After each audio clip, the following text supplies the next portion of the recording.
My name is Matt, My name is Jess. and I can't believe you haven't seen Inside Out. Well, I have now. You said that last time. I did. Well, it's true because I hadn't seen. Maybe we I need to change the name of this to I can't believe you hadn't seen.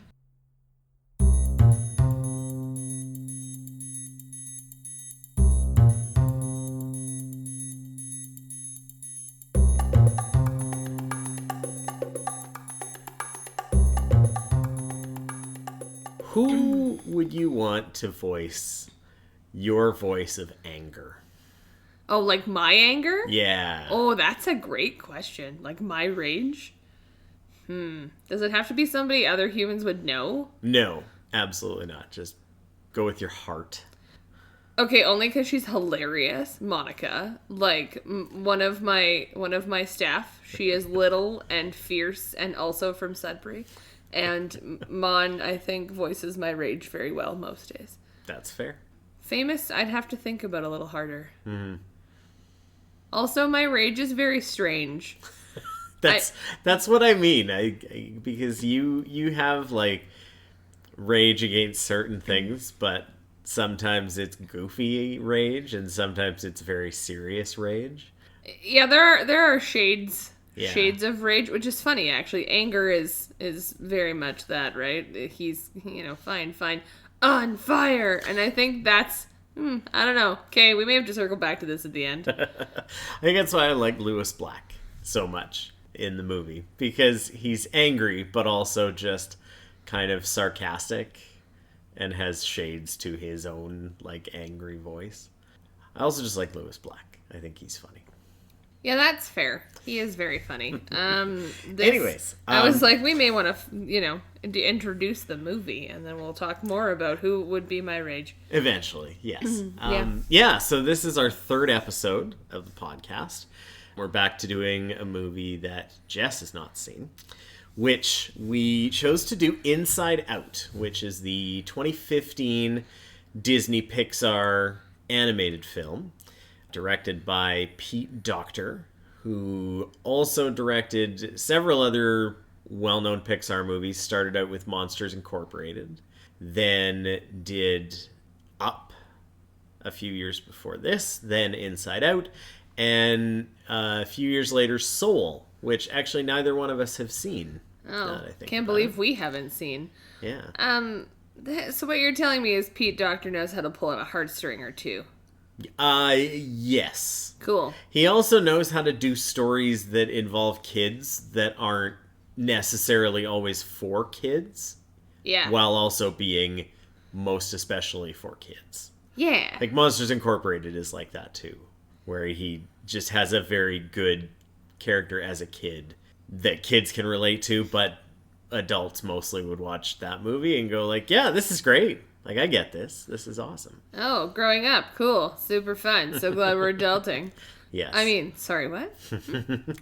Anyway, so yeah, it is now just shy of 10 years old, which we won't dwell on the idea of how long ago that is and how old I feel when I think about seeing this movie 10 years ago for the first time. This is actually only my second time watching it since, not because I don't enjoy it, just because I hadn't revisited it until recently with you for this purpose. To sort of summarize the rest of the accomplishments for the movie, it was highly critically acclaimed. It won the Oscar for Best Animated Feature, and it also was nominated for Best Original Screenplay That tracks. at the Oscars, which is we looked this up. It's one of only about, I want to say maybe 7 or 8 animated films ever to be nominated for either of the best screenplay Oscars. So it's in good company, and it's in an incredibly good run of Pixar, going kind of from like Finding Nemo, The Incredibles, Ratatouille, WALL-E, Up, and then this one, all getting big time nominations for awards and being among some of the best films and most acclaimed films Pixar's ever done. I feel it important to note that I've watched all the other ones you've named. Somehow this slipped by. Also, did you not watch it for 10 years because having your heart ripped out was too much? Pixar? We need to talk. Yeah, I'm sure we'll get to the weepy feely times eventually. I mean, it's a movie about emotions. Yeah. I'm assuming, even though you had not watched this film and you had watched several other Pixar movies, you probably were pretty well aware that this movie existed. Oh, 100%. I knew this movie existed. I knew what it was about. And I knew roughly what the characters were in the sense of the emotions themselves. Mm-hmm. I don't know that I knew a ton more about it, but it was such a big deal 10 years ago that you couldn't avoid it if you're a pop culture junkie like I tend to be. Yeah. So I did know about it. I just never really got around to watching it. Mm-hmm. Also, it's around the time I was moving, so that, I mean, it's within that year, so that might also have something to do with it, but... Could be, yeah. Yeah. Anyways, as per our usual conversation, Jess is going to be directing what we are going to be talking about, and we make notes, or we've been making notes about these films as we go, and I had a quick peek at not your notes, but the length of... You have some thoughts? I have many. Now, to be fair, some of these are not things we have to have a full discussion about. They're things like, how is an animated baby this cute? Because that is the cutest animated tiny human I think I've ever seen. Baby Riley's very cute. So there was that to start with. So what you're saying is we're going to have a director's cut of this episode that's going to be like 3.5 hours long. Yeah, and it's to go just through all of your points. All of my, not even points, are just thoughts at that point. Like, oh, what? What? Other things that aren't necessarily talking points, but just stuff that I made me laugh / I needed to point out. Before we started the movie, they bring up, as the menu has all the emotion characters, sort of, I want to say 2D'd. Is that like some all kind done, of animation, but not the usual? Almost like not fully detailed. I don't know the art style that you would call it, but like impressions. Yeah, fair. It's like they look sort of like the shape and the color and maybe their eyes. Yeah. Yeah. So I know I voiced this one to you, but I feel it important to voice again that when I saw those, I said, anger is cute. I'm pretty sure he's going to be my favorite because I have rage. I then think it's important to note that when sadness showed up on screen the first time, I made you pause the movie because I was laughing so hard, and then turned to you and said, holy bleep, I am sadness. Like less than 3 minutes from credits starting on the movie. Easily 2.5 minutes. Like, then there was a note where I said, nope, I'm anger. So I went back and forth, but I'm definitely, those of you who don't actually know who I am, I look like sadness. And I think that's why it's so funny. I mentioned this to a friend of mine today because I let her know that we'd watch this, and she said, holy crap, yeah, you're sadness. I've thought that's for years. I'm like, oh, thanks, I love you too. But it's not about my demeanor necessarily. Just that I walk like sadness. I have glasses that are round like like I am sadness, really. Hair about that length. About that length, built like sadness. Mm-hmm. And if I walk next to a tall person like sadness does joy, I have the same little like shuffle. So yeah, this movie brought me joy within 3 minutes of sadness appearing. I've seen you sleep face down like sadness lays face down several times. Yes. I've also definitely laid on my back and been like, life is too hard, help me. So, all in. I am sadness. Don't ask me to drag you by the foot. I will, but not today. To circle back to something you said about me being aware of this movie, here's a fun one. I had heard the term core memories over and over and over. One of my supervisor, my right-hand wing woman at work, references core memories all the time. Mm-hmm. And I'm always like, no, that's where this is from. Yeah. Oh, I have an O here. Oh shit, this is where core memories are from, actually. But I thought that was a really interesting, this is my first point. And it's not even so much talking, I think we need to dissect it, but I thought it was really fascinating the way that the movie constructed personality based on core memories, because isn't that really all we are? Mm-hmm. Like, to see Riley's islands, I think, was really interesting, because also being 11 is hard. Yo. And it's been a hot minute since I was 11, and actually talking about this now, people that I was around when this movie came out were probably pretty close to that age, some of them, and I remember it being hard for them then. So I can imagine, and I sort of recall, being an 11-year-old girl is tough, and so trying to figure out who you are, and I think that's the crux of this movie, is trying to figure out who you are and how all the things that have made you you come together to make you you. Yeah. And I thought it was, I'm just going to harp on these islands and these core memories here, how two things. One, the islands, I guess, perhaps, in that they're islands, so it's like these individual facets. But at the end, they all make Riley. So it's not, Riley's not just hockey or just family or just a goofball, although 100% love the goofball. Yeah.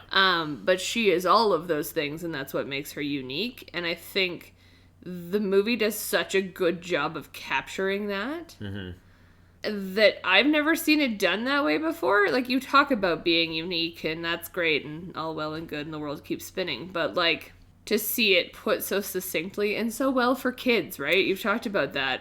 I'm glad you brought this up this early, because... Well, I mean, it started early.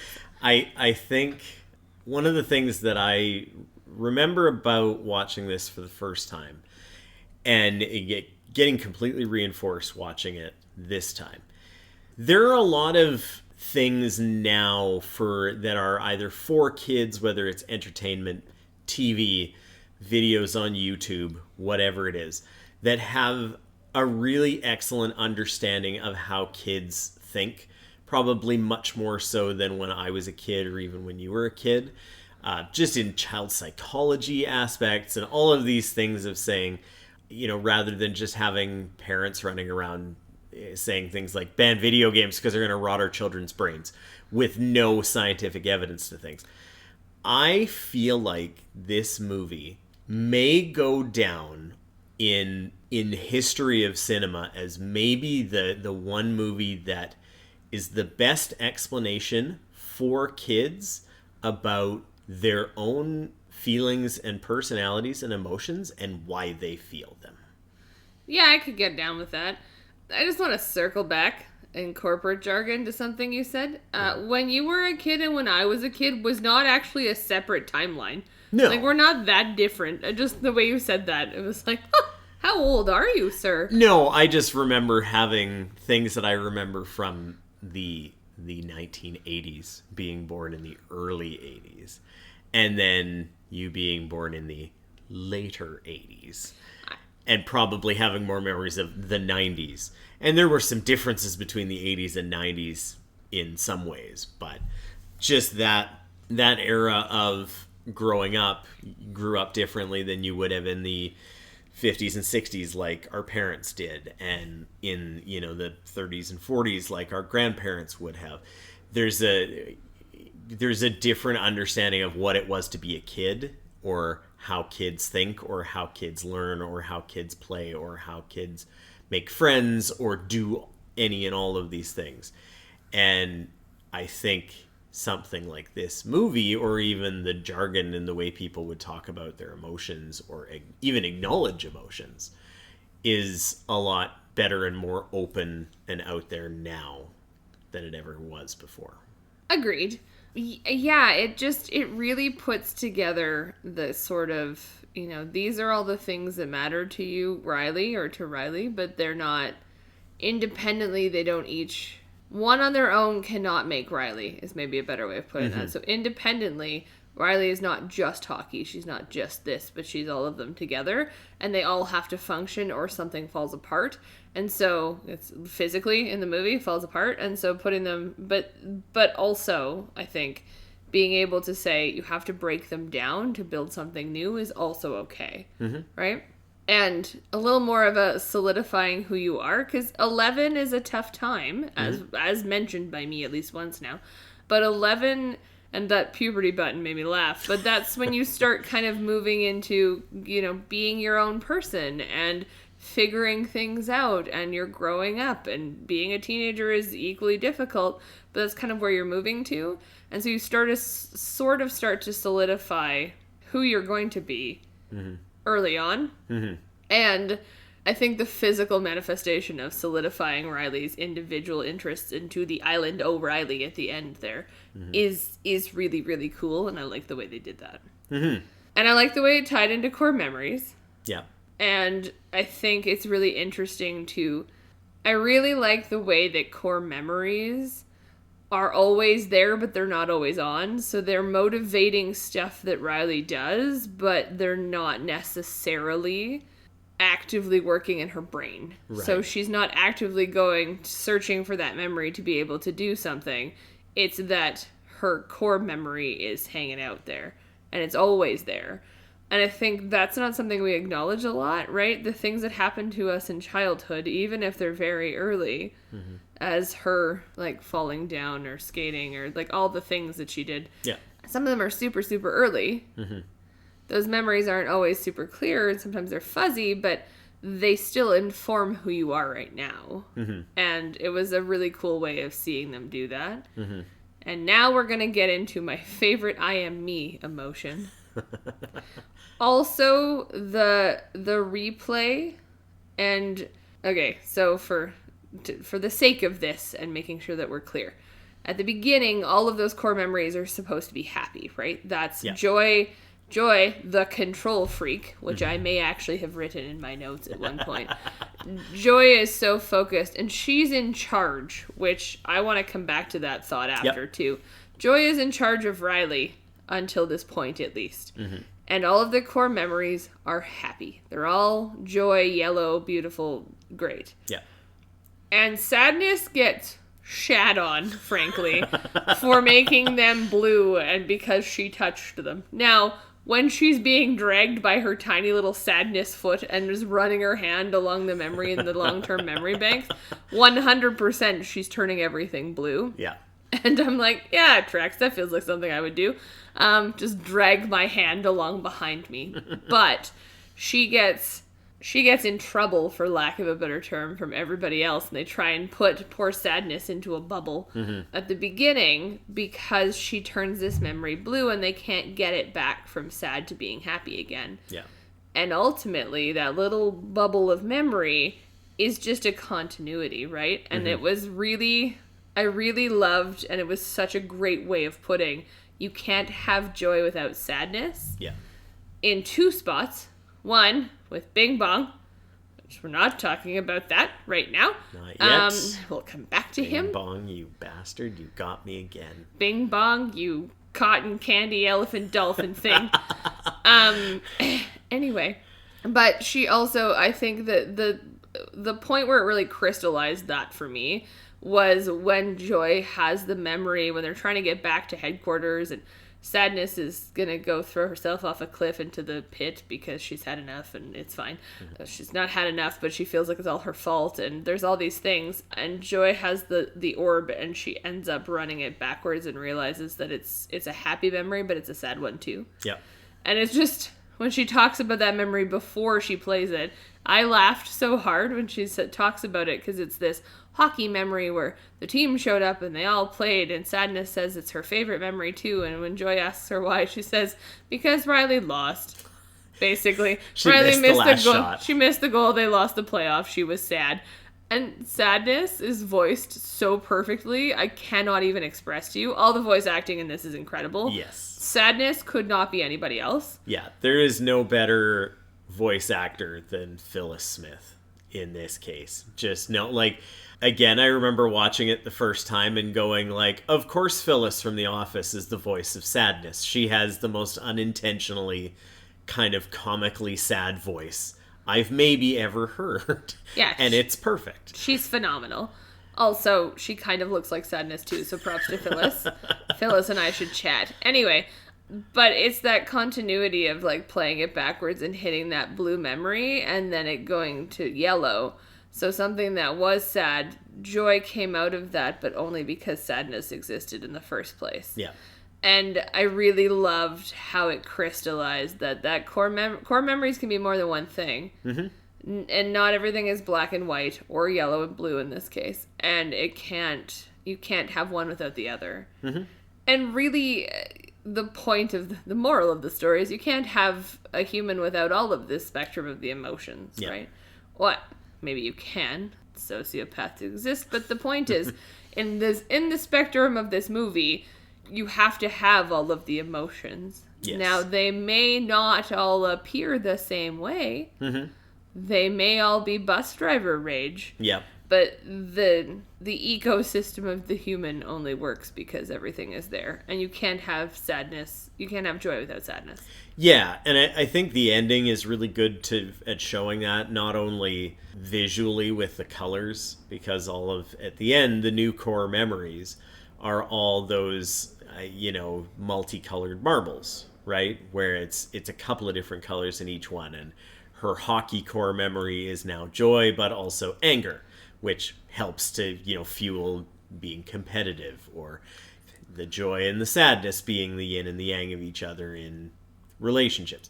And again, I think that this is why I like this so much as far as something for kids to watch and understand, because they don't spell it out. Nobody says, oh, these are now both of them, and they don't, you see, they have to. No, it's colors. Yeah. That's all you have to understand. Is that, this memory contains more than one emotion. Yes. And now, since we're talking about the emotions, this is just something I noticed, and I don't think it's something we have to harp on too hard, but I loved what they did with the newspapers. Yes. The newspapers that Anger is reading are always just whatever's happening immediately. Yeah. Anger has no long-term... I mean, he gets put into long-term memory, I know, but it's just Anger is immediately the id. He's reacting right now. The end. Thank you. And I loved those newspapers because I think, correct me if I'm wrong, but they show up in somebody else's brain too. I might be wrong, but I just loved it. Oh, I don't remember if they showed up somewhere else. They may very well have. My note just says, those newspapers, and I just loved them so much. So I had to do that. It's also a nice touch because it's Anger reading them and no one else. And Anger is the stand-in for the boomer of the emotions. In a lot of ways, he's the old man shakes fist at cloud emotion. He absolutely is. I think, too, he's also the one who doesn't... He needs to be told what's happening. Like, he needs to be, okay, so now maybe we don't give her bad ideas. But, or Riley this or that, because his only thing is to blow his top, literally. Yeah. So it's great. I just really enjoyed that. Speaking of other things I really enjoyed, how they displayed imagination and dreams as being kind of this thing you can project in a way, right? That it's like this projector screen and they just pop it in there. It's like, oh, we're going to go... So like recalling memory. But also the imagination where you see what the reality is. And then you see like the reality filter or this, let's go look at our room, Riley, because this place is disgusting. So, oh dear God. The mouse? Really?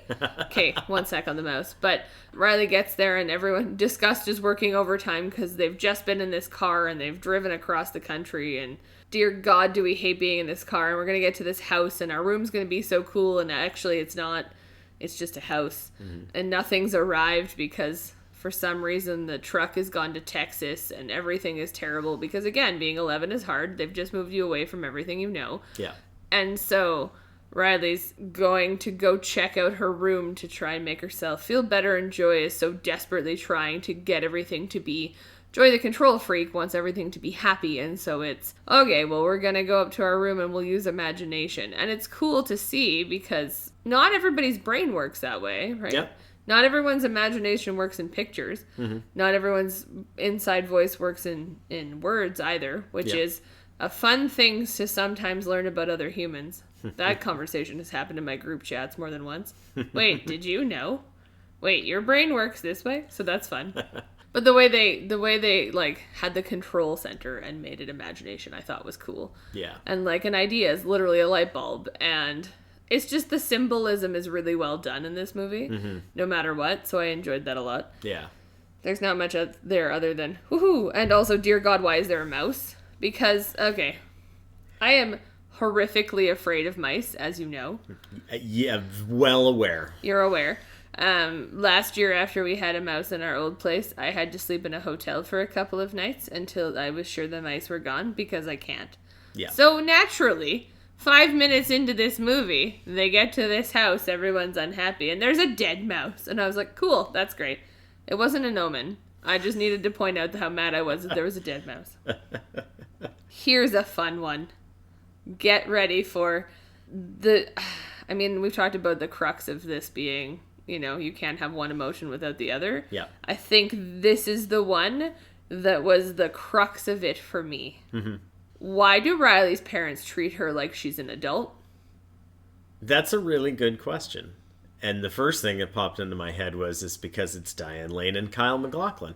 But they're just the voice actors, and that's not exactly it. I will say the voice actors a lot of times they're perfectly cast, almost top to bottom, and play on either their real life personas or a persona that they're very well known for. And I feel like specifically Kyle MacLachlan, dad treating Riley like an adult is something that Kyle MacLachlan, Mr. Pacific Northwest, Mr. Sheriff Truman, Coop in Twin Peaks. You just called him wrong, Sheriff Truman. Wrong person, not Sheriff Truman. Special Agent Cooper. I feel like that's something he would do, is just to treat everybody on an equal playing field of respect no matter what age they are.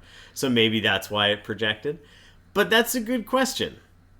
And the only thing that I can potentially think of for that conversation is maybe that Riley's an only child, and that she's the only child of theirs, and she's now 11, and that's maybe just the style of parenting they've gotten used to doing. Maybe that's how they do it in Minnesota. Oh, that's it. It's Minnesota parenting. They very much treat Riley like an adult. And it kind of feels like nobody actually has a conversation with this child. They just assume she'll figure it out for the move. And now, granted, we don't actually get to see that. We just kind of get the history and whatever. And then, everything's great, and now we're moving. So perhaps there was a sit down. Who knows? Dad's clearly very stressed because the startup in San Francisco is super easy, especially 10 years ago, I'm sure. And Mom is stressed and whatever. Understandably so. There's a dead mouse in their house. I'd be stressed too. Their things haven't shown up. Like, this is a move that was made out of necessity, and I think if they could have opted not to, they would have stayed, right? They would have chosen not to move. Yeah. Based on kind of the context clues you get. But it is what it is. And they had to move. But it feels very much like, and maybe this is where I come from, but like they're giving Riley a lot of freedom, which is not a bad thing necessarily, but there's a lot going on for an 11-year-old who just moved, and I'm very sorry, but I don't know that I would have given her the option of walking to school alone in San Francisco. That may actually play into my joke about growing up in Minnesota. Because you and I both grew up in small towns in sort of more remote areas in Canada, where you could just do things like that. Like, I could walk around my very small hometown, and I had no care in the world about getting to the wrong part of town, or now my small town was small enough that I could literally walk around it entirely in a couple of hours, if that's what it was. You grew up in a little bit larger of a place, or at least closer to a larger place than I did. So there's probably a little bit more there of don't go out on your own. But yeah, that's probably not a choice a lot of people would make, to just say, okay, daughter, off you go. Wander the streets of San Francisco. It's hilly. Yeah.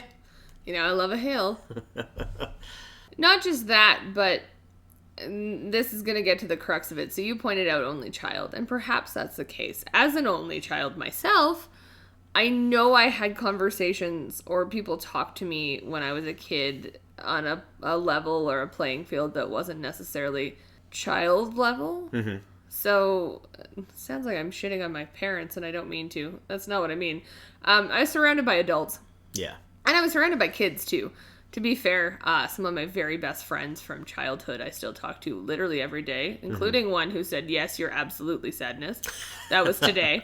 And I had an excellent childhood, but I know I was around a lot of adults because I was an only child. And I think I picked up my vocabulary and the way I speak, even when I was a kid, from being around so many adults. So it's not really a surprise, and that's maybe a really good point. But I think we're going to lead into is kind of an adjacent. Why do they treat Riley like an adult? Yeah. There is so much unhealthy managing of emotions by the adults and expectations put on an 11-year-old that I wanted to reach through the thing and just shake mom and dad.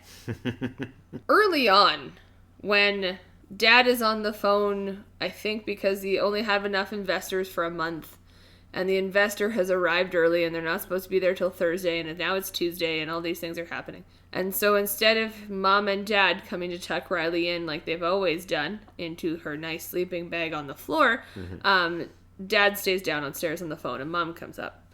And mom says something along the lines of, you've stayed our happy girl this whole time, and we just need to show your dad smiles, basically. Yeah. And I've literally written, well, that's unhealthy, mom. Ew, she's 11. Like, there's no managing of any negative emotions. And as an 11-year-old who until this point has basically felt joy, and joy so desperately wants her to continue to just feel joy, it makes sense that Riley would know what to do with that. Yeah. But her mother and her father are adults, and there should have been some room from the get-go for her to have any kind of negative emotion about this. Yes. So mom says it then. It happens again when her dad tries to come and talk to her, I think after she gets surly at dinner. And he calls her our happy girl, my happy girl. You're still always my happy girl. And even towards the end, I have several points here. But at the end, when she loses it after she comes back after they manage to unscrew the idea light bulb, and Anger's no longer in charge of planning, and Riley comes home, and she loses it because she's very upset, understandably so, about all the things that have happened. And this is where sadness and joy can go together. She misses all the things that brought her joy back in Minnesota, and she says, I know you don't want me to be, you need me to be happy. What? Yeah. So I think my actual note here is, hello, parentified child. Yeah. Huh? Yeah, I'd be very interested to see the story within this movie without ever going into Riley's head and the emotions. Because anytime you watch a movie, there's obviously different characters that are experiencing the movie in different ways. You can watch certain movies, and if you had it from the villain's perspective, they're the hero the whole time. And they're the ones being oppressed by this otherworldly evil. The Incredibles. Yeah. And in this case, it'd be interesting to watch that play out, because we have a snippet of not only just a year of someone's life. Realistically, this whole story mostly takes place outside of the setup and the ending. Over a month? Oh, maximum. Yeah, it's a very short snippet. And it'd be interesting to see some of those things about, what is Dad's job? Like, I don't think this is just Dad's job moved him to San Francisco. I feel like maybe this is something new, and he's feeling he's trying to prove himself, and so he's gonna do things for work at the drop of a hat at the expense of hanging out with his family, or maybe flying off the handle more because he's, angry that their stuff isn't there. And that it's potentially just as much of a learning moment for him and for Riley's mom as it is for Riley. That's a completely different story, and it would be really interesting to know that, because it very likely is one where Riley's feeling this great expectation of what her parents are projecting onto her, as you pointed out in a lot of different spots. And maybe they learn going forward and everything is all wonderful, but maybe that's the thing. It's like, hey, it takes our 11-year-old almost running away on the bus to smarten up and go, oh, we are screwing up things for us and for somebody else too. Yeah, it's easy to get in your own head, I know, always. Like, it's easy for all of us to get in our own heads. But it just irked the life out of me the whole time. It was our happy girl, and this expectation that the only emotion she should have as an 11-year-old is happy. And I don't think that's actually how her parents feel. I'm sure it's not, because I'm sure none of her parents feel that way. But it's a really great lesson in be careful how you phrase things to people, and in particular to your children, because they are going to hear what you're saying. Right? And I have a feeling you're probably going to bring something similar to this up later. But I also get the feeling that that's related to who we see is in charge of the controls of both mom and dad's emotions. Oh, straight up. Yeah, we'll talk about that too. Yeah. I just want to add one more thing back to my why do they treat Riley like an adult. Is no one freaking out about an 11-year-old on a bus by themselves to Minnesota? Like, where is everybody else on this one? Not just mom and dad. Like, she went and used a credit card that she stole out of her mother's purse to buy a ticket. I'm assuming online, and that's probably why they couldn't see her. But she just an 11-year-old getting on a Greyhound or whatever the heck it was at that point. And no one around them. They're just kind of like, oh, you good, kid? All right, great, cool, fine. Is it weird to me that I actually feel like that's one of the more realistic things? Except instead of it being a kid going online to buy themselves a bus ticket, because do the buses still exist even at this point? But it'd be a kid grabbing their parents' credit card and going to buy a bunch of money on Fortnite and Roblox. I need Robux. I don't think the buying it online is unrealistic. We've seen all kinds of crazy shit like that happen on the internet. But that when she gets to the bus depot and she is clearly an 11-year-old or like a child surrounded by a bunch of adults, and she gets onto a Greyhound by her that is bound for Minnesota, I will remind you, and no one says boo. Listen, I remember the Greyhounds. I mean, fair, so do I. Greyhounds and Greyhound stations. I don't think there's a lot of questions asked of anyone in those buildings. I think it's kind of lawless. It's like airports, but without the need to go through security. You make a good point. I remember the Greyhound Once Upon a Hamster as well. Once upon a hamster, not once upon a dead mouse. Anyway, that was my my thoughts about Riley being an adult. But yeah, and maybe it's where I come from too, and how, again, being an only child, and I won't argue that I always felt like I had to be responsible for my parents' emotions necessarily. But there are times where that's the case. And I think that was why that was so hard for me to watch for Riley, because she's not responsible for your emotions. You're all responsible for your own, even though it depends on who's in charge. Yeah. And as adults, you should be aware of that. And I think perhaps that's an interesting shake-up for a lot of adults of, are you actually aware of that, though? Because so many people have no self-awareness. Yeah. Her mom was probably aware of it, but was also probably far too aware of potentially flying back to the Caribbean to go be with Javier. Oh, I can't remember. I didn't write his name down. Yeah. But the helicopter pilot. Okay. You alluded to it. We're going to talk about it. And we're going to talk about it because I'm an angry feminist, so get ready. Settle in, folks. Y'all settle in. Strap in here. The way they show people's emotions in their head that aren't Riley. So you see Riley, you can see that Joy is in charge. We'll come back to Joy. That was menacing. I said it that way on purpose. Not really. We'll come back to Joy and all her compadres, but Joy is clearly in charge in Riley's head. That is not the case in Mom and Dad's. Yeah. Mom's is sadness, which is interesting. She doesn't look quite like me sadness, which is so sad. No. It's quite, she's almost there, but not quite. Yeah. And Dad's is, please remind me. Anger. Dad's is anger, right? And so it's interesting I like the way they did that because clearly some people tend to one emotion over the other and one is more in charge, and I think that's important. Yep. It's the way that I can look like sadness, but I'm not actually sadness. Yeah. I'm actually probably more joy in the grand scheme of things in terms of the emotion that I lean to predominantly. Mm-hmm. And it's interesting to see that from mom and dad's perspective. Yeah. Now here's my mildly annoyed feminist rant. Mm-hmm. They're at the dinner table. Riley's clearly not had a great day at school.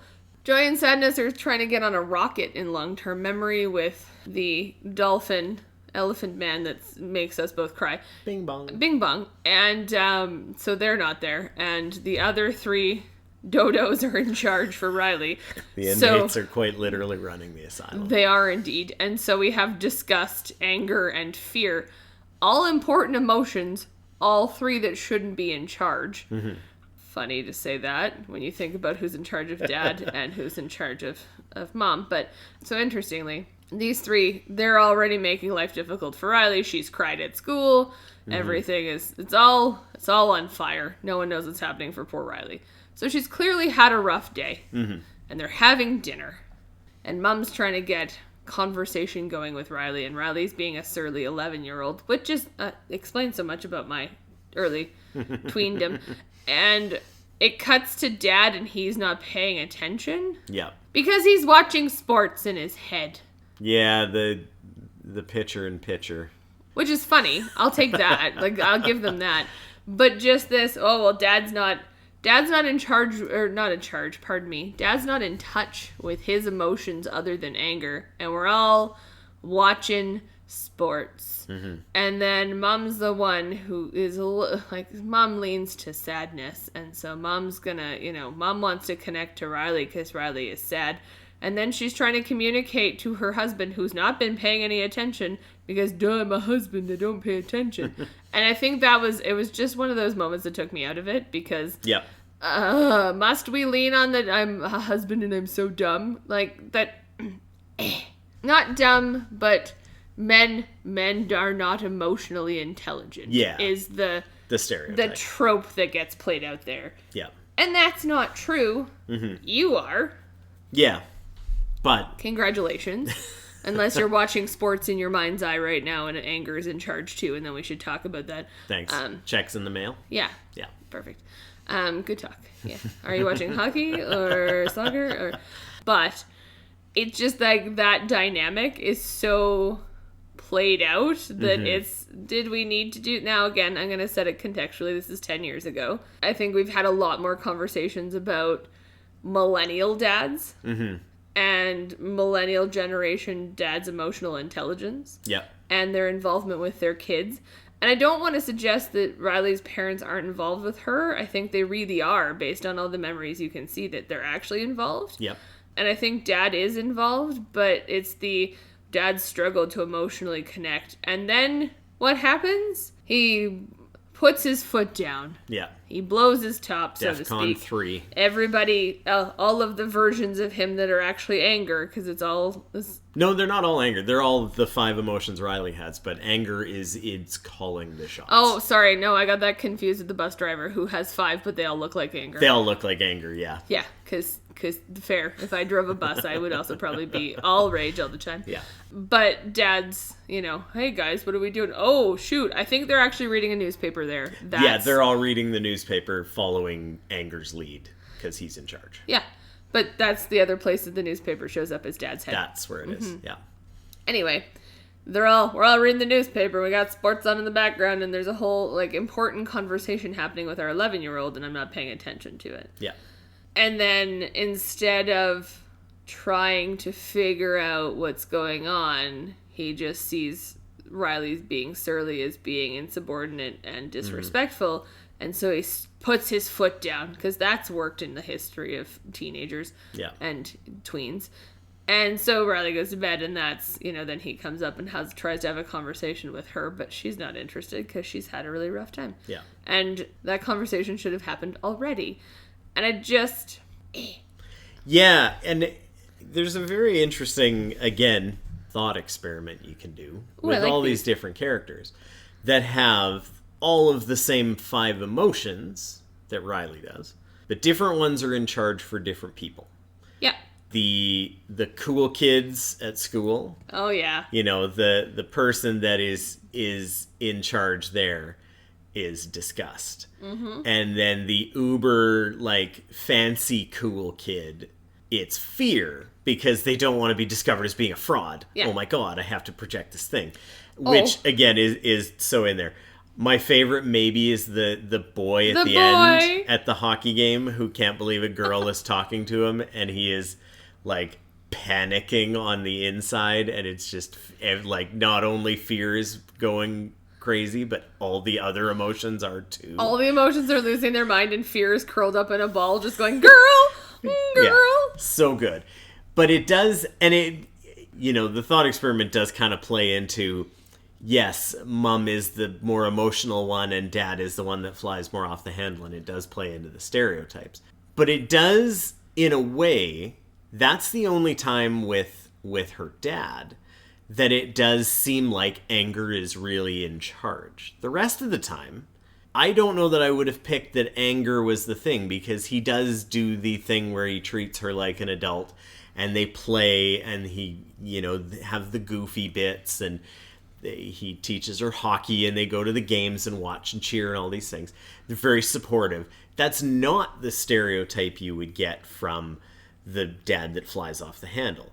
Same thing with mom. Like, sadness being the lead character in her brain also wouldn't necessarily be your first pick, even though we kind of know less about mom than we do about dad. Yeah. As far as her character goes. It does kind of make you wonder at what point or what they were maybe like as kids that led them to that.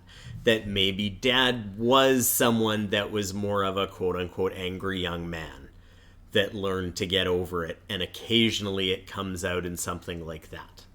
You know, because he, as much as he does go up and try to talk to her afterwards, yeah, he still does go up and try to talk to her and be like, hey, you know, he doesn't really apologize, but you could tell he's like, that was not a good idea. Okay, you need some space. I'm gonna go. Like, he doesn't make it worse. He doesn't compound it. It just is like, well, I screwed that up. I should probably go. And in mom's case, it may be that she's more in the sadness because she's really concerned with Riley not being sad. And like, oh, I don't want her to be maybe as sad as she was at one point when she was younger. I found that kind of funny to watch again and go like, oh yeah, I wonder, because Riley's dynamic is what it is, and it's clearly constantly changing. It's made me wonder what mom and dad's were like. You are right, though, in that it does play into some tropes on the surface and kind of go, oh yeah, well, maybe that wasn't the most interesting thing to play into. Well, and so you kind of talk about him coming upstairs and not apologizing. He leans on the, oh, we have this goofball thing we do about see you later, monkey. Lol, isn't that great? Cool. But it's lacking in emotional intelligence to go, I hurt your feelings, I wasn't listening, I'm sorry. Yeah. That doesn't happen. And one of the things that irritates me just in general, and that's not about this movie, because I overwhelmingly loved Inside Out, but in general is the idea that adults don't apologize to kids. Yeah. I'm not suggesting that I want adults to treat children as equals, because I've already talked about how I think that's problematic. You should treat kids as kids. Have the hard conversations with them, but make it age appropriate. Yeah. Don't put the expectation they should just be happy. Fine. But also, when you're wrong, apologize. Yeah.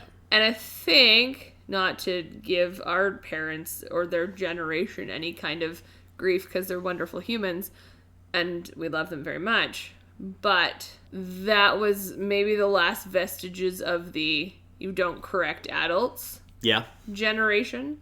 And so even if adults were wrong, they weren't wrong.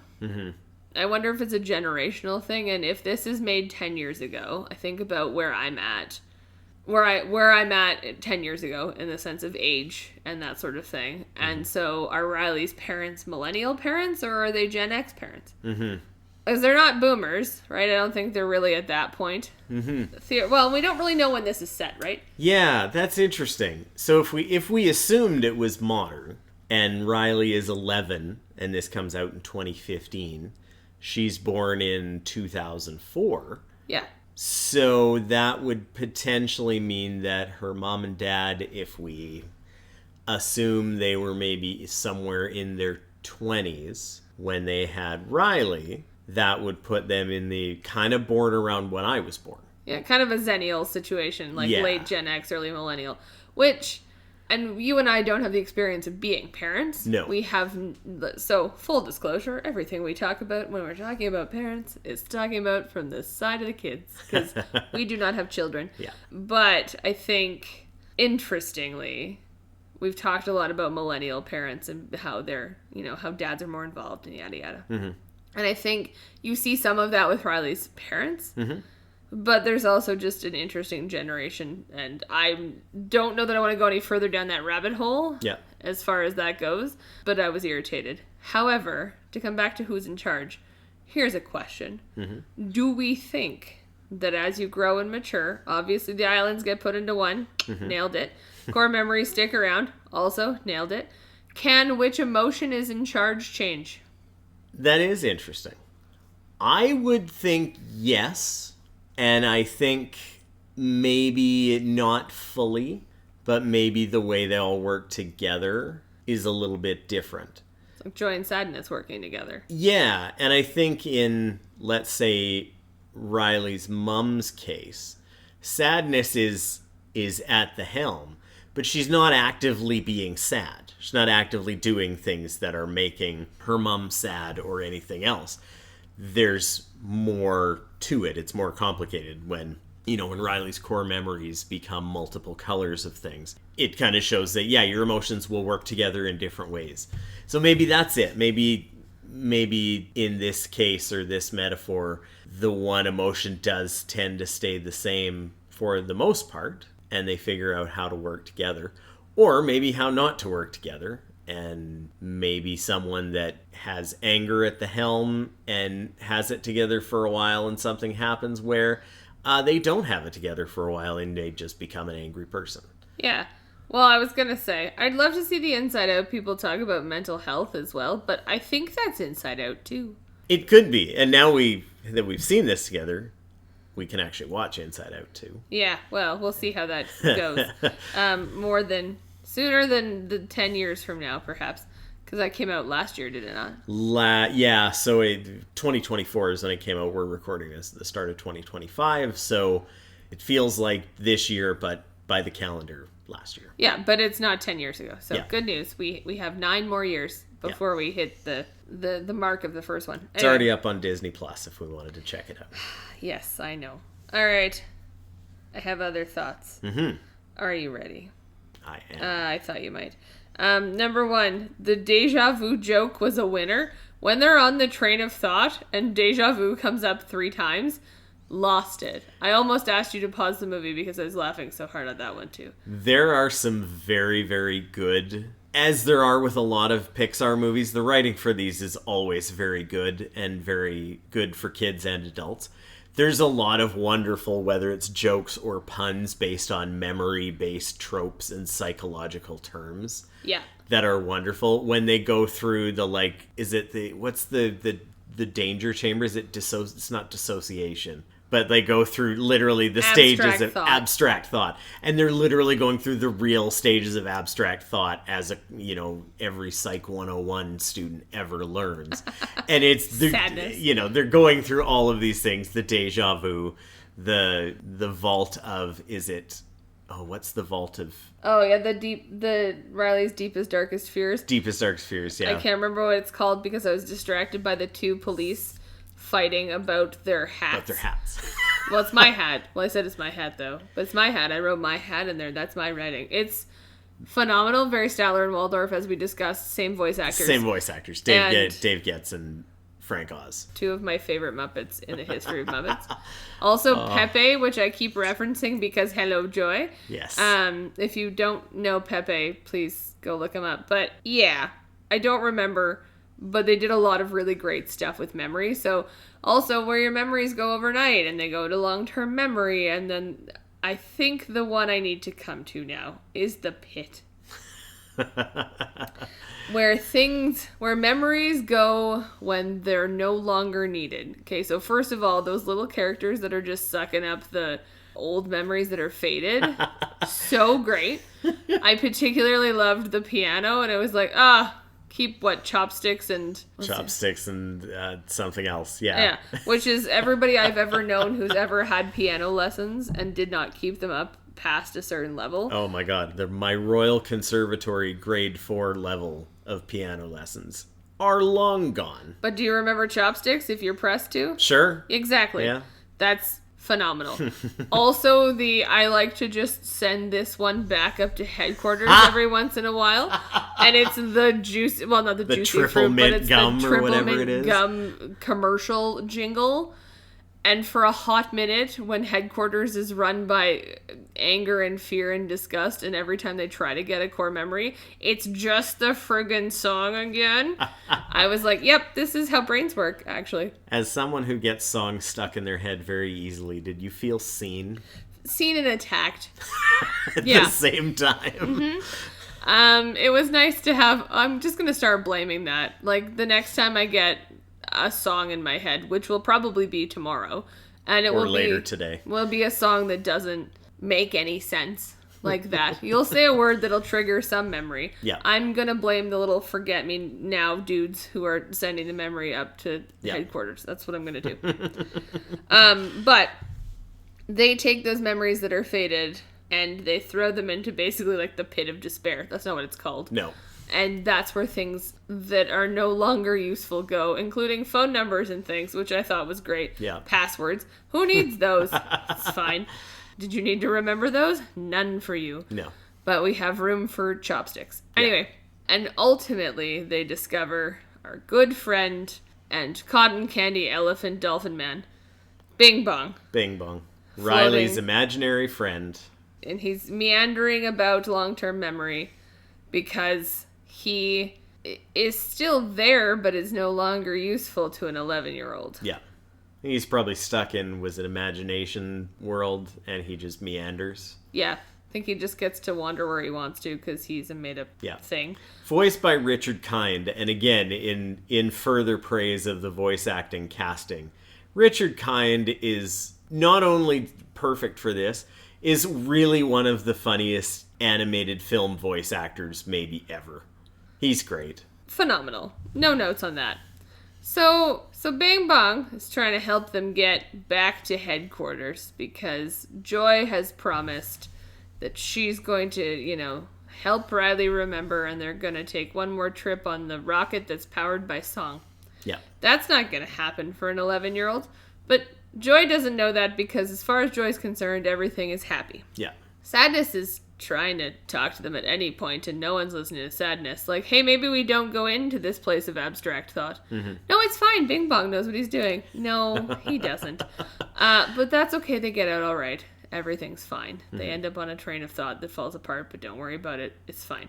It's really interesting how, through all the foibles and they go on the adventure, and I don't need to recap the movie, but essentially that Joy and all the core memories and Bing Bong end up in the pit. Yeah. And they're trying to get out, and they have the song-powered rocket. Yeah. And there's this moment that made us both cry when Bing Bong realizes he can't go back and he's fading. And his arm's fading, and he's becoming dust like some of these memories. Yeah. And so he gets out of the rocket without telling Joy, and she makes it back up to safety. Yeah. Which, how dare a cotton candy elephant dolphin thing make me feel? In fact, I believe my exact note is fucking cotton candy elephant dolphin. That's it. This is the part, because this movie is, the whole thing deals with emotions, obviously. Yeah. And there's a lot of bits where I could see absolutely people getting quite emotional and being impacted and going, oh, or suddenly having an aha moment about their own life and going, oh, and getting emotional about that. Riley has the breakdown at the end where she's come back and come to her senses from getting on the bus. And she cries, and her mom and dad are there, and she's telling the truth and how she feels. That's all very emotional. The first time, and this time that I watched the movie, It's Bing Bong bailing on his, like, wagon powered with song and unicorn tears. That's the part. The, like, imaginary friend self-sacrificing that my goopy goblin brain gets emotional about. I'm like, damn you, Bing Bong. That's a fucking cotton candy elephant dolphin. Which, okay, first of all, a goopy goblin brain is great. That's not my own term. That's one from a video game YouTuber that I've seen who's very funny. There you go. Yeah. So that's credit to Nakey Jakey on that one. Okay, good. He's great. I hope we give him credit in here. Yeah. However, I think what's so poignant about that is that's where my memories go. Oh, cool. That's why things disappear. Now I know. Because I will forget important things at any given time. But it's kind of the crux of it all is Riley is 11 and she's about to hit 12, and okay, this is going to be fine. Because they do say that at the end, right, about her becoming 12. And then the puberty button shows up, and that's a whole other ballgame, and things are about to get more complicated. It'll be fine. Yeah, totally fine. Puberty was a smooth ride for us, I know. But she is moving on from childhood things. Mm-hmm. And that is a literal embodiment of Bing Bong is disappearing because so is childhood. Yeah. And if there's nothing more that will get us in the gut of time keeps moving forward and you can't go back. Yeah. Like Bing Bong, Joy promises him that he's going to be able to come, but he can't. Yeah. He can't come back. No. Because that's not how that works. Mm-hmm. And you know that, but then to see him just like selflessly, it's a weird thing to say about a creature that is what he is, but selflessly give up the opportunity to try and do that because he knows it's not what's best for Riley. Mm-hmm. And she has moved on from childish things, is really, was good. It was sad. It was good. Yeah. But how dare he? Yeah, Bing Bong is kind of the only character other than the 5 emotions in Riley's head that gets a fully fleshed out idea, which is quite interesting because he does stand in for those other memories fading away and the childhood memories fading away.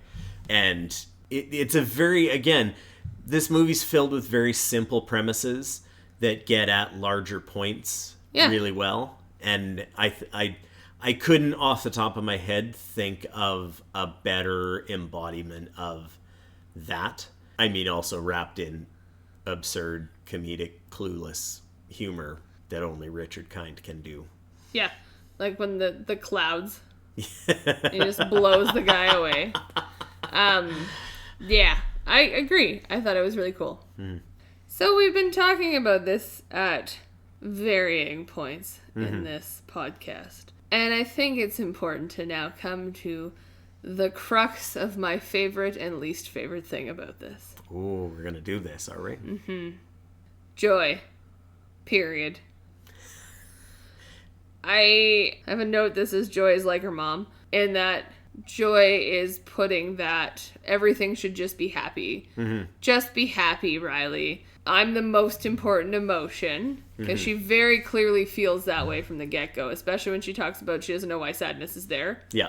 And then she makes poor Sadness just read a bunch of manuals. Mm-hmm. But doesn't actually listen when Sadness is like, hey, I read these manuals and this is important. Yeah. Nope, Joy's just in charge. She knows what's going on. Mm-hmm. And Joy does a lot of like fumbling about, which is probably true of Joy, the emotion itself. But I wrote Joy is like the mom. So that's a parallel that we don't necessarily have to get into. I just found it interesting that it's this like, you must be happy. But, you know, maybe this is the best way to express this and explain this. Here are some of my notes about Joy. And also, like, in the same sort of vein, about Sadness. Yeah. So I said, Sadness, you're kind of a dum-dum to start with. Because she doesn't understand. And I think I was frustrated with her the same way Joy was to start with. Because it's like, please stop touching things. Why are you touching things? But with the whole movie to look back on, Sadness is the most complicated one who actually understands. Okay, I lied. We're going to go talk about Sadness and then she'll lead into Joy. Okay. Because Sadness is the most complex, I think, of the emotions in the sense that it's so tied up within all of the other ones, right? Yeah. You don't necessarily need disgust to have joy. You do, but you don't. You know what I'm saying? they're not diametric opposites like the way joy that and sadness. joy and sadness are. And sadness has read the manuals. She understands how the mind works, or the memory works. She tries to keep them from doing dumb things. Nothing. Yeah. Joy, not interested. Sadness has a great idea. Joy tells her to stop talking and then proceeds to have the same idea. And I will admit I howled at the great idea, Joy. Yeah. Hilarious. The other thing is sadness understands, even if she doesn't know, she understands. She understands that people just need to feel their feelings. Mm-hmm. And joy is, if joy is left unchecked, joy is the picture of repression. Holy shit. Yeah. Right? It's just, we don't need to deal with all of that. We're just going to talk about the positive stuff, which we'll come back to in a second. But I think the point where I was the most frustrated with joy and the least frustrated with sadness. So congratulations, sadness. This is maybe where it pivoted for me. Mm-hmm. Before that, because she's adorable and I love her. But is when Bing Bong is crying elephant cotton candy tears of candy, by the way, literal candy tears. Try the salted caramel. It's delicious. So good. When he's upset about the rocket being thrown, this is before he is ever down there, his rocket gets thrown into the pit, and he's unhappy about that because he's been saving that rocket for one last ride with Riley. Mm-hmm. And he's sitting there and he's very upset, and Joy is just so focused on what Joy wants that she doesn't take the moment to think about what's going on with Bing Bong. Yeah. And sadness sits down with him and just says, that must be really hard.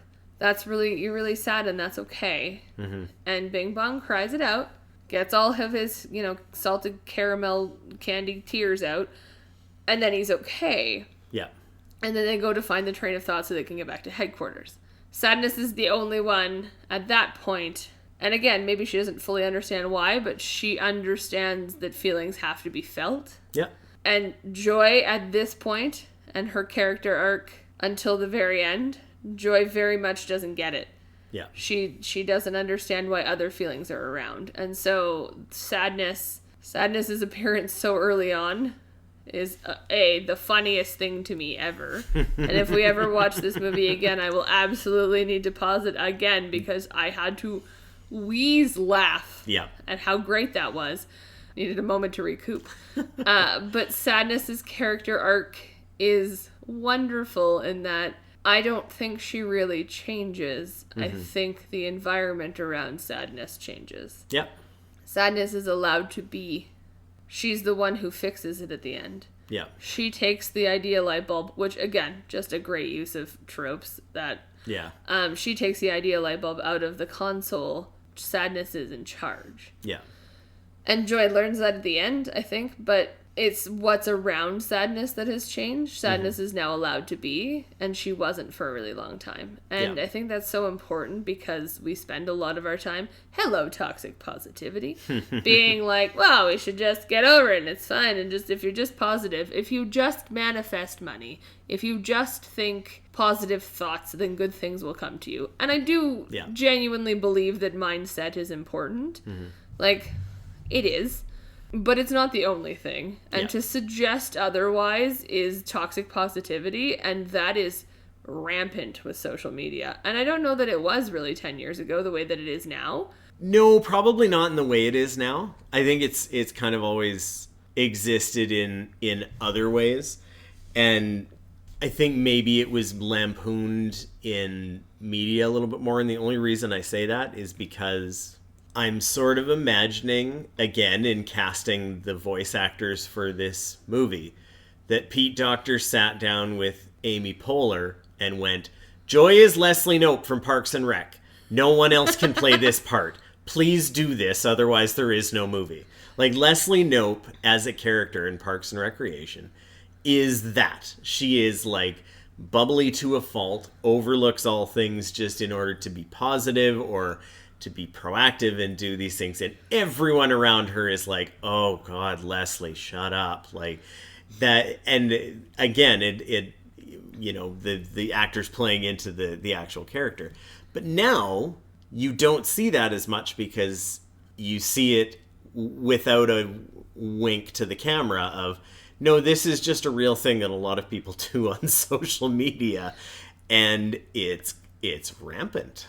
Well, and it's this life coach thing, which I'm gonna say this out loud, and you may want to edit this out, but while looking at lines of things I've written down for poetry, I found, do you know what you can't life coach your way out of? Hundreds of beavers. And if you choose to leave this in, it will mean nothing to anyone, and I'm okay with it. Check out the movie Hundreds of Beavers. It's wonderful. Yeah, just do it. There's nothing else to be said. But life coaching and mindset coaching and people selling all of the people shilling really all of their programs for how you can just change your mindset and then you'll change your life. And again, you'll manifest. And I want to be clear, I think mindset is important. Mm. You always say not with that attitude, and that's funny. Yeah. But if you wake up every day and your mindset is in a negative place, and that happens to a lot of people for a lot of reasons, that's okay. You do have to change it because that's not a great place to dwell. Yeah. And it will harm your ability to do a lot of things. Mm-hmm. So I do firmly believe that mindset's important. And again, I lean towards Joy for sure as a person. She's probably running the weird, motherboard up in my head for sure. Mm-hmm. But to suggest that the only thing you need to do is change your mindset and it will change your life is toxic. Yeah. That positivity is not the only thing that exists in the world. It's not the only emotion you're allowed to feel. You need to feel the spectrum of them. We talked about this already. Yeah. Thank you, this movie. And also really ignores lived experiences, right? And that's not what this movie's about, but now I'm on a bit of a rant. In that Joy is the embodiment of all of those people. At least Joy in the beginning is the embodiment of all of those people on social media who just change your mindset and invite money into your life, because that's my favorite one. Or I'd throw money a party if I just had to invite it, honestly. Or wealth or whatever that is. But what works for people, what doesn't. And I'm okay with that. And again, mindset is mindset. But to suggest that you just have to change it and that'll fix everything really ignores the lived experiences and the systems at play that actually cause problems. Yeah. Right? Don't suggest that folks who are living precariously housed just have to change their mindset and suddenly they will have a home. That's not how that works. Yeah. There are systems at play. There are interconnected levels of oppression and intersecting levels of oppression at play for a lot of folks. There's all these things that are not just fixed by being more positive. And I think perhaps that's why Joy got to me so hard in the beginning. Yeah. See, this does connect. I have thoughts about Joy in the beginning. Mm-hmm. They are, Joy is very like Mom. Jesus Christ, Joy, can you shut up and listen for once? I think that was when Sadness was trying to get them not to go through abstract thought. And then here comes a swear. Joy, you selfish bitch, just let Sadness go first. Duh.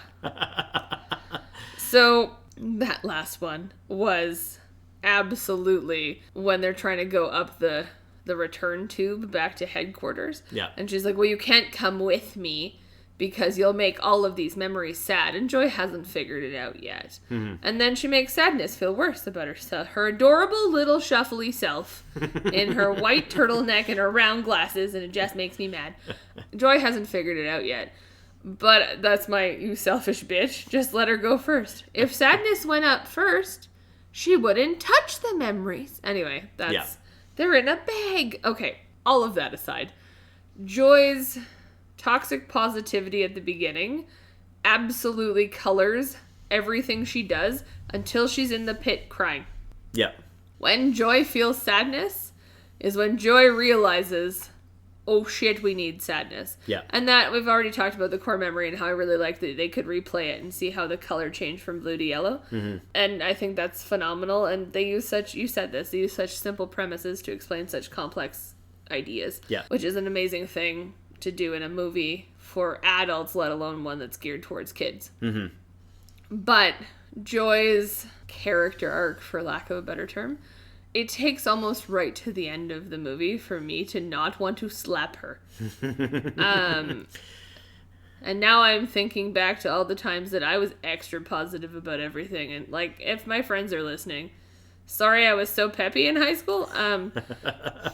That was one of the happies. There's a doctor in Ontario who would refer to us as the happies. I'll leave it there. Yeah.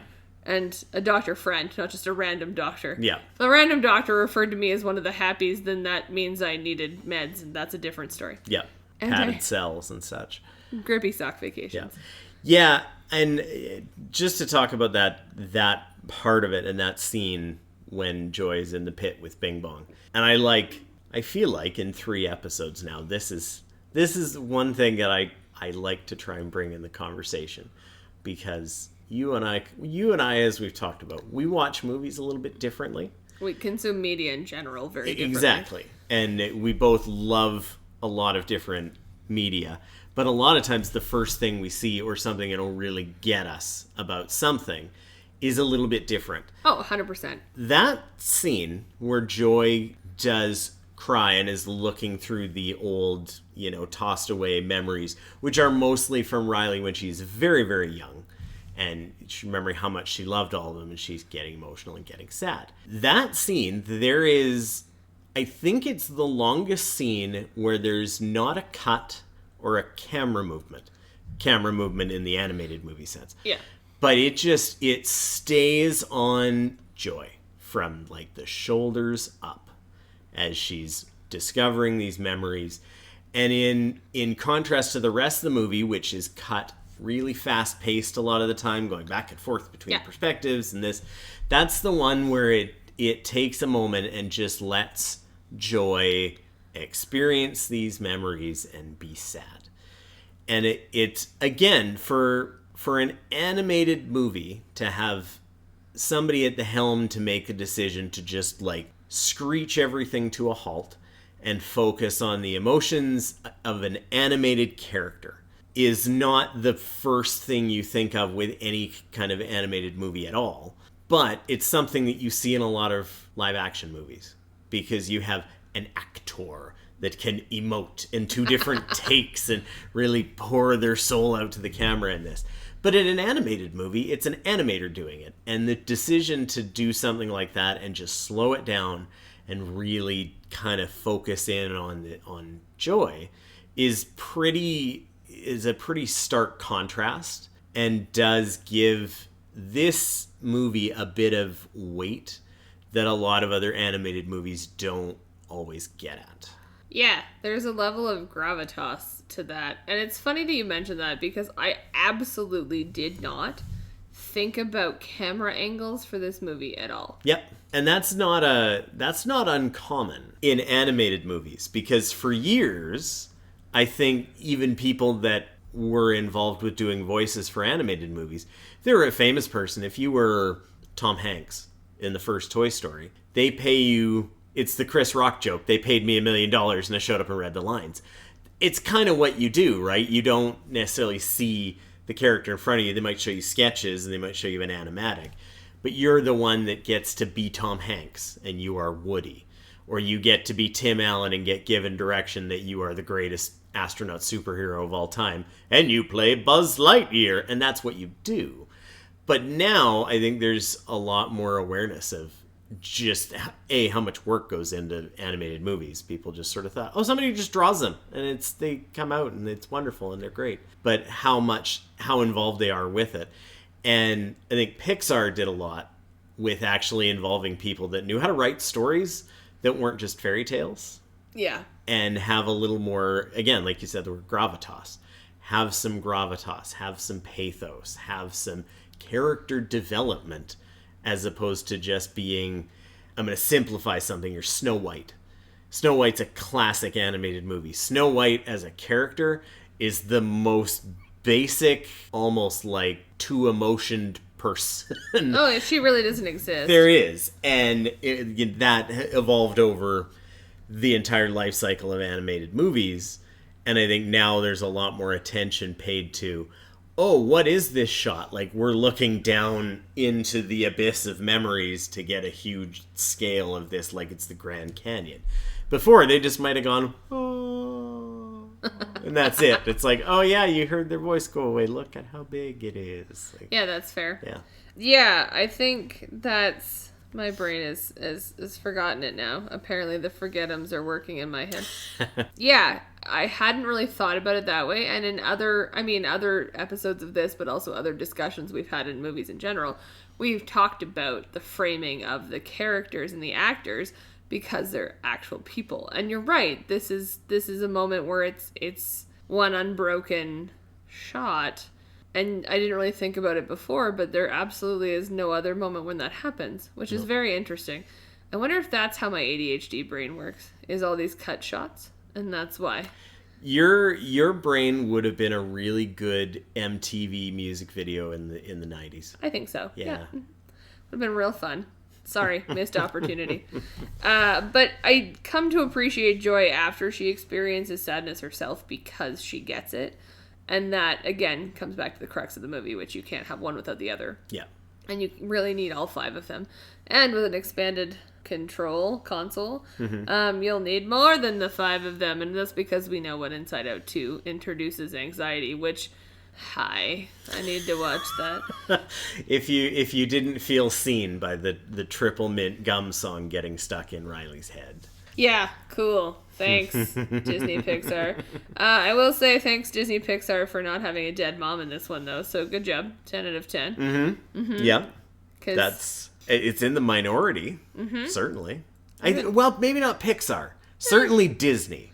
Well, yeah. On the whole. That's a running gag with Disney, but... Yeah. Yeah. No, there's other ones that have moms, obviously. I'm thinking Finding Nemo, which also doesn't, but...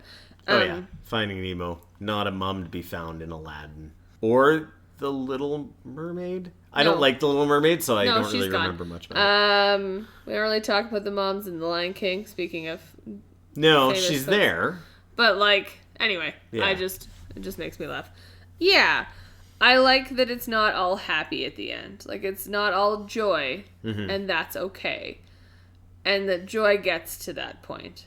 But yeah, there were several moments where I was like, if you do not stop with Joy, which maybe I am actually sadness or rage. Hard to say. I am anger as a person, just angry at all times. Joy is not so selfish. And I want to be clear that I don't think Joy is doing it maliciously. Like, she's not trying to be, I'm in charge and this is because she thinks she knows better than everybody, although she does.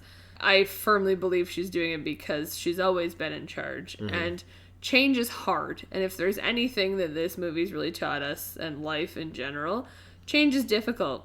Yeah. We don't love change. And I like change. I genuinely do. Yeah. Ask my staff how they feel about me liking change, because I do it to them all the time. Hey guys, we're going to reinvent the wheel. But change is difficult. As humans, we'd like to keep things the same. Yeah. So to have this upheaval, and maybe that's the thing for me on this movie in general. It's a big upheaval for Riley. Yep. And her parents, right? She's gonna not see her friends as much. She can't skate with the same hockey people. She's gonna run into a new boy who short circuits. That makes me so happy. Is that what it was like for 11-year-old boys? That's what it's like for some 41-year-old boys. Yeah. Not everyone is wired with the same stuff. I was when it comes to, well, not even just interacting with the opposite sex, but just interacting with others. Okay. In general. I was like, I mean, opposite sex is a weird sentence, but don't believe, but it is what it is. I just wondered. I'm like, is that how your brain works with me? But I don't think it is. Not anymore. Not anymore. Anyway, change is hard. Change is hard. Do you think when Riley gets to be about 22 years old, she'll look back at her life and go, holy hell, how did I ever live in Minnesota? Probably. Like, it's one thing if you were going from, like, Minnesota to, and again, I'm Canadian, so I'm gonna absolutely stereotype this. If you went from Minnesota to Nebraska, which is not necessarily an upward or a lower move, it's just more of a lateral. and you're used to playing hockey and you end up in Omaha, probably not a lot of female Omaha hockey teams that she could join. Be careful, you don't know that. I don't know that. You're very correct in that. But I feel like moving from Minnesota to San Francisco is a little bit like kind of getting to go from the prairies to the ocean. And it's like when you think, and again, in the moment she's living in at 11 years old, yeah, it's a crisis. It is something that she has to deal with, and change is hard. And probably when she looks back, she will look back and go like, oh my God, I finally realized what good croissants are. And oh my God, I finally realized what certain things were that might become more important to her when she's 22. But you and I both moved from small towns to bigger places and went, oh yeah, I don't want to go back. But I think we also moved of our own volition. Yes.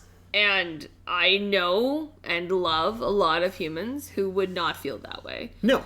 And, we're not going to know what Riley will feel when she's 22 unless they make an Inside Out 3, and that's let's not go there, Pixar. This is not a suggestion. Please, let's get something new. Moving on.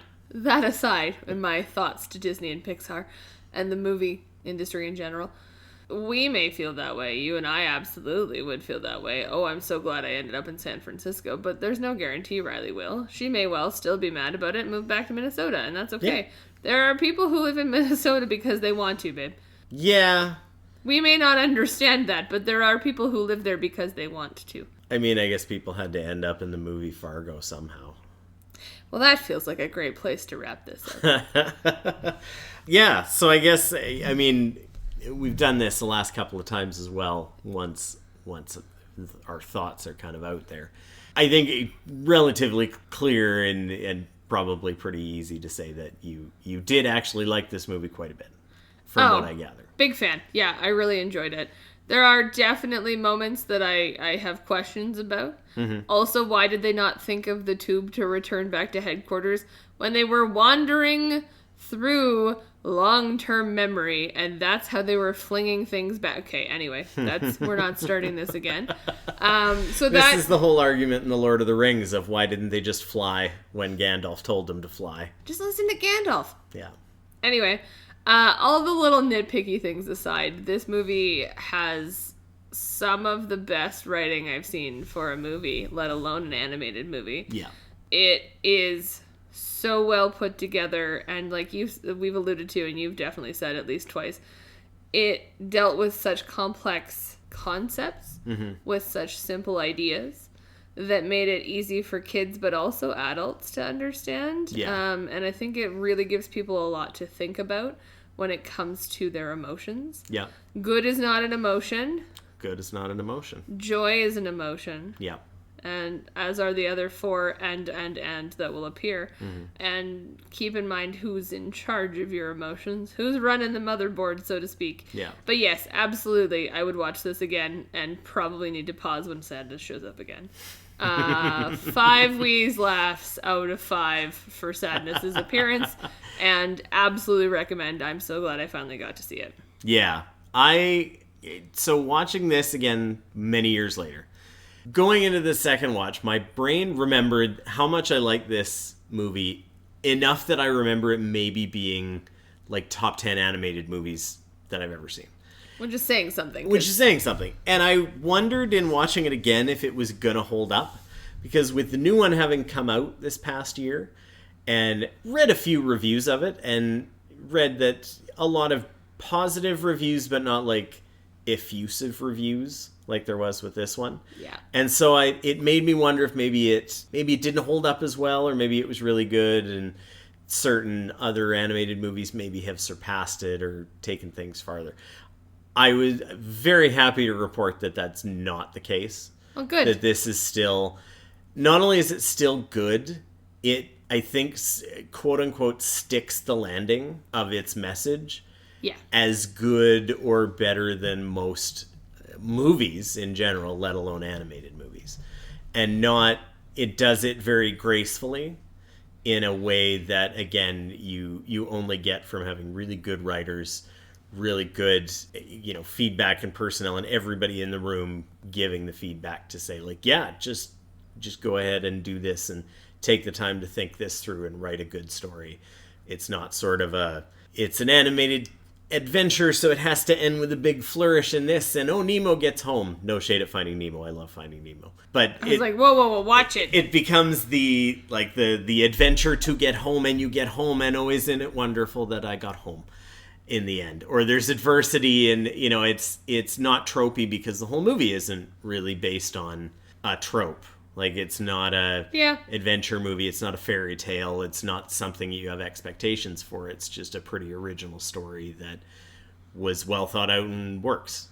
And it's going to keep happening, right? And I think that's why it doesn't have the big flourish at the end is emotions are going to have to keep running things. And memory's still going to have to happen. And what does that look like? Yeah. And will Riley Island change? Probably. And I'd be interested to see what that looks like. Mm-hmm. Yeah, so I was happy that it held up as well as I remember. It's probably my second favorite Pixar movie.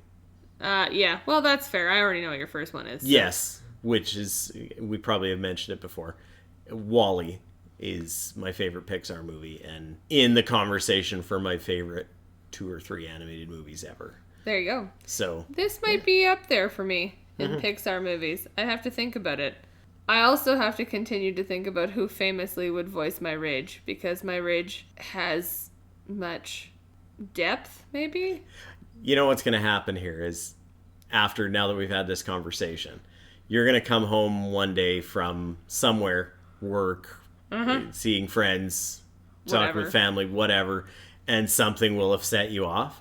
And you'll go off on a rampage, and I'll hear someone in my head, and I'm going to stop you and be like, ooh, I know who your rage is. It's this person. And you're probably going to throw something at me because I've interrupted you. Yes, or when you tell me I'm super angry. Robin Williams probably would have done a great job with my rage. Ooh. Because it goes from being very serious to, can you believe this? Yeah. Okay. Yes. All in. Great. Would watch again. Excellent. I made a good choice. You did, which brings us to the next part. Our next choice. I can't believe you haven't seen Steel Magnolias. I have not. It is a 1989 comedy drama classic directed by Herbert Ross, and there are so many strong women in it, and I'm really excited to see what you think. Yeah, I'm interested because I know all of these actresses. Seen many movies they're all in, and Steel Magnolias is pretty legendary, so it should be interesting. And you get Dolly. I mean, listen, I'm pretty much set at that point. Can't go wrong. Can't go wrong. It's going to be in our next episode 4 of I Can't Believe You Haven't Seen. I guess this is a good place to sign off. Till next time, I'm Matt. I'm Jess. Thank you very much for listening.